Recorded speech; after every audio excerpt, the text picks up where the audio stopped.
We got a Kia here, Kia Fort, and we got a code for a thermostat. So we bought a seal, and this it looked like O-ring, and Pro, that's the brand. A ECM thermostat. I just sneezed. Anyways, that's the part number, stock number, and there's no other numbers on this guy. And any other numbers you need, they're all there right there. SW0305 THK007 part number, that's the part number right there. And try to get a good thermostat. This is like almost like a 20-some bucks, so don't buy them $5 thermostat, $10 thermostats. Try to get a name branded good quality thermostat. And what we're gonna do is if you want to drain this radiator, you got a drain plug right here on the passenger side right there. But these are usually very hard to turn. I'm not even gonna bother because we're going to thermostat. Not all the antifreeze is gonna come out through here, so we'll just drain out the whole system right from the thermostat, which is up above, and we're gonna do the complete job. Thermostat is all the way down here. Anyways, let's get this job started. I'm gonna bring the vehicle down. I was just doing the tires for now, and the tires all done. Okay, so we're gonna do this job.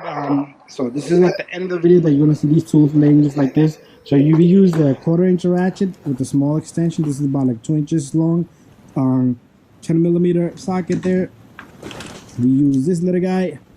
We use the impact drill here with the long extension. You don't need to. You could do the whole job with this right here. Okay, this is all you need, 1 and 2. You don't even need none of this. Okay, but I like to use power tools. So this is also number 10 here. So you can do the job with this. Just these two tools here: the ratchet, the extension, and this little socket, and this guy right here. Anyway, guys, thank you for watching. Okay, so to begin this job, what we're gonna do is we're gonna eliminate this air duct housing here. So make sure you keep everything in order and remember which pipe goes where. So we're gonna remove that, those two clamps back, and we're gonna push this vacuum line here. Very critical line here that we're taking off. Well, every single line is critical. If you don't want to take this stuff off, you're gonna have vacuum leak, and you don't want that. Anyways,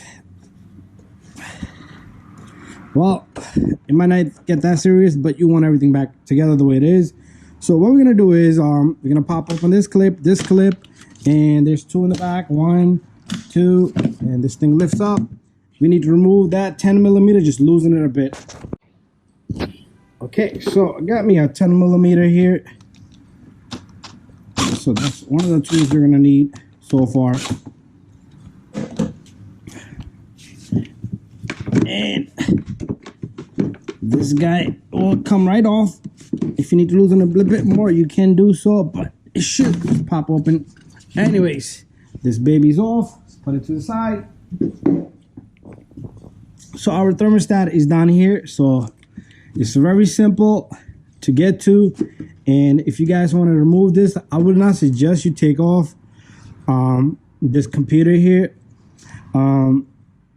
because we don't need to. Okay, what we're gonna do is we're gonna remove the thermostat. Has bolts on it, and it has 1, 2, 3 bolts on the housing, and it's gonna be very simple for us to get to. So there's 3 bolts, 1, 2, and the one in the bottom. Let's take a better look at it. There you go.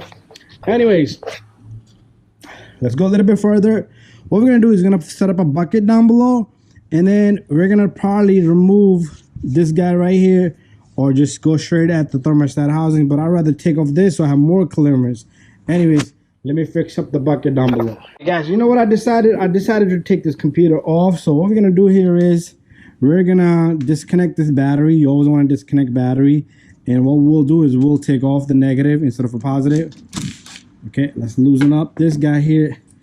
And just leave this off. So let's pop this computer over. You push on this tab, and you should be able to lift this guy up. Okay, it's gonna be a little difficult to do with one hand. Okay, so let me get this with both hands. If you push this really hard, you should be able to get this down below. And guess what? This guy is gonna come off just like that. But this is the same thing here. Push really hard on this, but with both hands. So I'm gonna have to put this guy away again. So push down on it and lift this up. So we got this guy right here. So 10 millimeter here. This is a 1/4 inch dry ratchet with a 10 millimeter and like a 2-inch long extension. We're gonna loosen this bolt up. This one up. My camera was off, so I pre-loosened them. I don't know why my camera wasn't running. And there's one down here. Loosen that up. Loose. You should be able to take this guy off by hand. 10 millimeter. Let's do this one. So take off the bottom one first. You don't need to take off this clamp here. It's okay.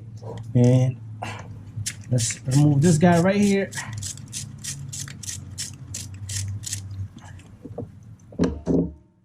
And this baby comes out. So it's a moment of just me taking this guy out, because you see that antifreeze, it's loose already a little bit, but antifreeze is gonna start to come out. So I'm gonna wash down below. Everything goes into my bucket. Perfect. So I'm gonna just release it little by little and let my antifreeze go into the bucket. Okay, now what we're gonna do here is we're gonna loosen this baby up more. And just let the antifreeze go down slowly.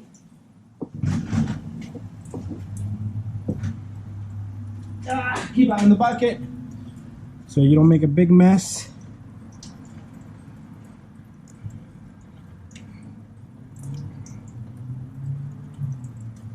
So what happens with this thermostat is over time it won't open up properly, and the sensors will detect that the coolant is below its level. I mean, not level, below its temperature, or too high on the temperature. So if it doesn't open up, you will have overheating issues. If it does open up and stays open, you will have too cool of a system, which is not good for the car performance. So this is a few things that new vehicles are going through now. So everything is monitored and everything has to be perfect, okay? So remember, once this little guy right here, we can just pull this off. There's our thermostat, okay? Just try to remember the direction of this thermostat, okay? And you see there's a valve up here. Closer with the camera. See there's a valve up in the top. Make sure that valve is positioned at the same position, okay? If you put it in the bottom, I will let you understand that once we do the job. So if you put that in the bottom, you're gonna have your air is not gonna escape, and this is a self-bleeding system, so you don't need to bleed it when you're done. But do run the car, put the heat on, and let it run for like 20 minutes or so. Then shut it off, let it cool off, and check your antifreeze. And then drive it around for a bit after that. Once you check it, double check it, triple check it, you're all set to good to go. But anyways, there's a lot of antifreeze on the inside, so we're gonna just smooth this thermostat. So the ring they gave us is wrong. I was wondering what the hell is that O-ring for? This looks too small. And plastic bag seems to have been opened up. You see this? So that's what I go through with these parts, people. And well, anyways, the parts are closed right now, so we're gonna reuse this ring here, which is not gonna give us any trouble.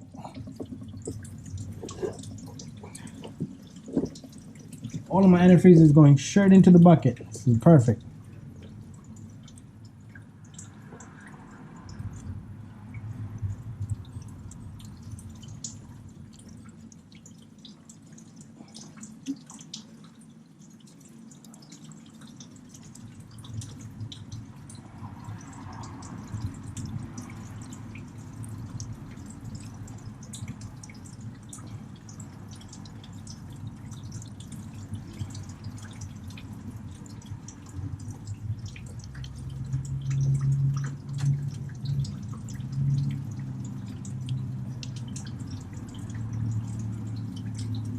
All right, so this baby is doing its thing. I keep looking down below because I don't want any of the antifreeze just falling down. Should be almost out, emptied out. I don't know why my camera keeps cutting off, so I don't know how much it captured. But anyways, got the thermostat in there. Make sure that valve is up on the top. the camera got done turning off, and because the screen goes black, so then I can't see if it's doing its thing or not. So make sure your thermostat sits, make sure the seal's on the top, and we're gonna close this baby up. And this is all hand tight. I don't want to go crazy. It's plastic. You don't want to snap it.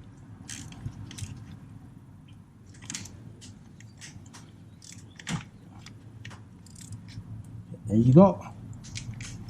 There you go. And there you go. Perfect. Bada bing, bada boom. What we're going to do is we're going to bring our computer next. ECM. So we're done here. So it's going to be very simple with the ECM. So let's put our light up here.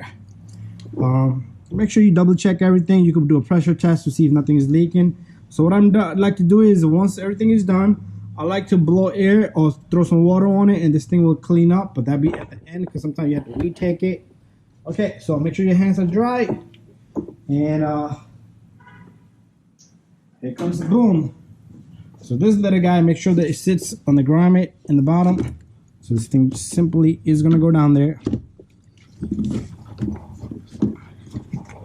And you push on it, and that's how simple that is.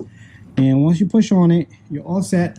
What we're gonna do next, we're gonna take out the camera and a little bit of lighting here, and we're gonna try to capture the bolts.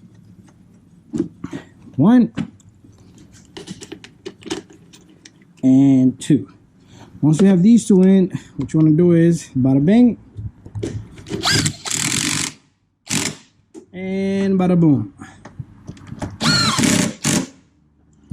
Okay, while you at it, you could clean the throttle body, you could change the filter, but that's not the job we're doing for the customer. So this thing sits in there, and this is gonna do the magic. So as long as you get this the connector properly, and it should just click just like that.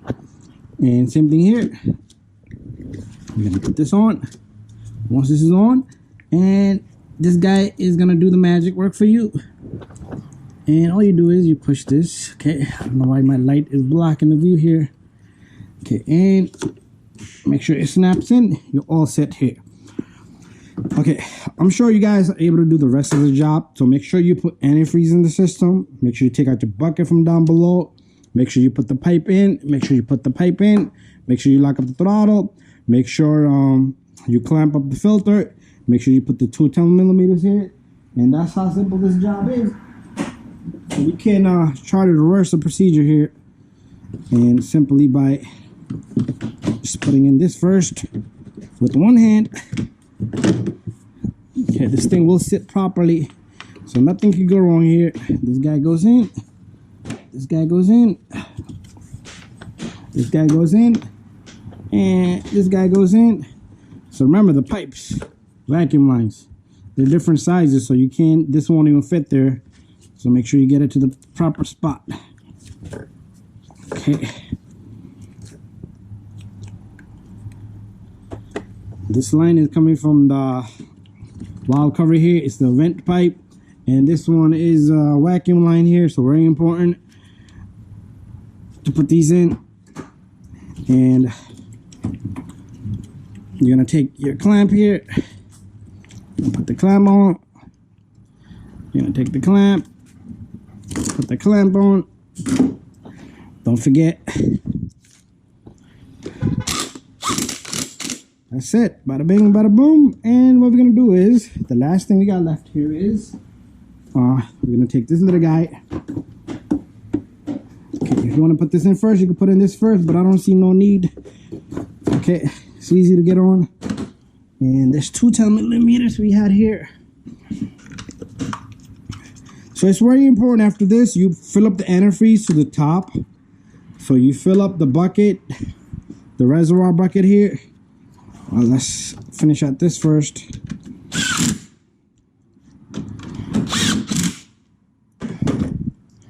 Okay, let's remove our camera mount here.